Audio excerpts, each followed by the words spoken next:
हमार सोचल सपनवा सब बेकार हो गई। कि हमार सोचल सपनवा सब बेकार हो गई। अपने तन के जन्मल बेटा पटीदार हो गई। अपने तन के जन्मल बेटा पटीदार हो गई। कि हमार सोचल सपनवा सब बेकार हो गई। अपने तन के जन्मल बेटा पटीदार हो गई। अपन पेटी काटी काटी ओह के खियावली। कर जाके काढ़ी काढ़ी ओह के पढ़ावाली। अपन पेट काटी काटी ओह के खियावाली। कर जाके काढ़ी काढ़ी ओह के पढ़ावाली।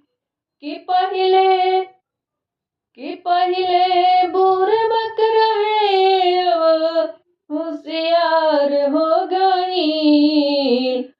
कि पहिले बुरबक रहला होशियार हो गई। कि अपने तन के जन्मल बेटा पटीदार हो गई। कि अपने तन के जन्मल बेटा पटीदार हो गई। कि हमार सोचल सपना सब बेकार हो गई। अपने तन के जन्मल बेटा पटीदार हो गई। हमरो की नात ना बाओ हसे दवाई। जहिया से आइल बिया ओह कर लुगाई। हमरो ना की नात बाप ओह से ना दवाई। जहिया से आइल बिया ओह कर लुगाई। जहिया से आइल बिया ओ कर लुगाई।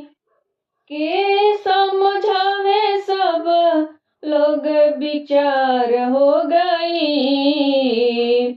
समझावे सब लोग इनका विचार हो गई। कि अपने तन के जन्मल बेटा पटीदार हो गई। कि अपने खून के जन्मल बेटा पटीदार हो गई।